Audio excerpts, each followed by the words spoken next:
If you are anxiously attached, you've probably noticed a pattern. You attract a partner who starts off loving, sweet, and caring, only to later pull away completely. This shift leaves you feeling rejected and thinking, "What did I do wrong?" This is the chaotic dance between the anxious and the avoidant. Today we are going to stop focusing on their running and start focusing on your regulating. I'm going to show you the precise, secure actions that prevent their defense mechanism from activating, and why this is the only path to long-term stability. If you're ready to reclaim your power, hit like and subscribe right now. The first secure principle is one I learned through my own painful experience. Avoidance is not a character flaw, it is a primal defense mechanism.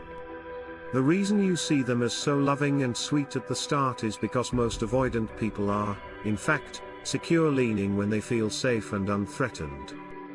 That initial warmth you experience is the real, vulnerable human underneath the armor. Their defense mechanism, the running, only activates when their nervous system feels unsafe. They mistake intimacy, commitment, and vulnerability for a threat to their autonomy.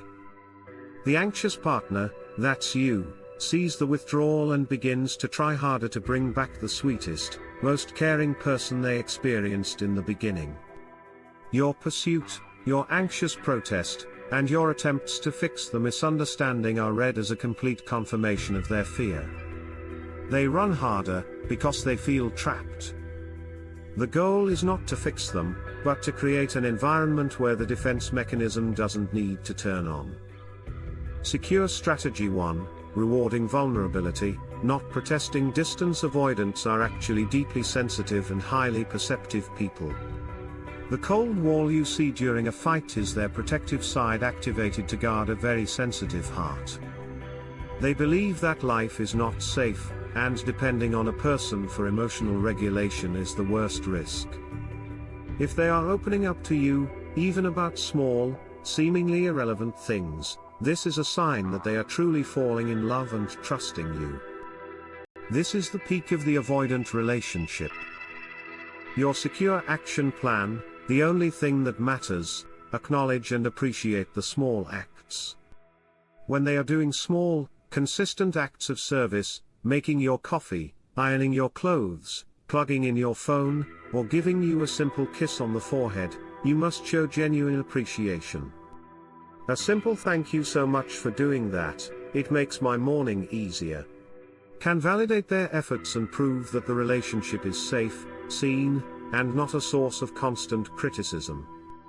Avoid anxious protest. The worst thing you can do at this peak moment is address an issue in an anxious protest manner.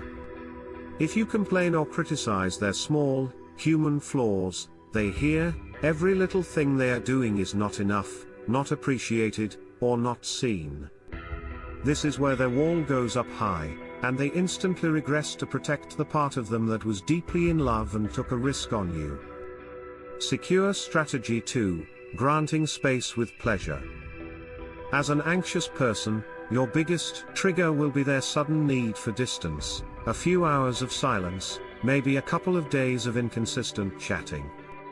Your anxious mind will try to trick you into launching a full attack, blaming them for not caring or not wanting you enough.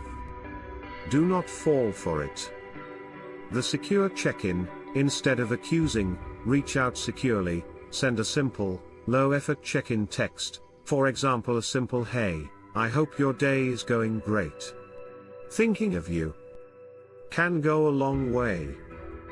However, if they remain distant or inconsistent, you continue with your life and your hustle. Avoidant people often take time off to self-regulate when they catch themselves losing control, or getting too attached. They are managing their fear, not rejecting you. Instead of getting offended, grant them the space with pleasure. Why this works: when they see you haven't chased, haven't accused, and haven't fallen apart, they realize they didn't lose their autonomy by taking a break. They feel safe returning to you because you proved you are emotionally stable and not a threat. The powerful message here is that avoidant people can absolutely become long-term secure partners. They are naturally fast, deep fallers, and they only need one thing: to believe that their partner is emotionally trustworthy and stable. They don't want a full-time responsibility, they want a secure, full-time partner who is secure enough in their own life to be trusted with their deepest, most sensitive emotions. Your job is to build the CEO life where your stability is the most attractive thing about you. See you in the next video. Take care.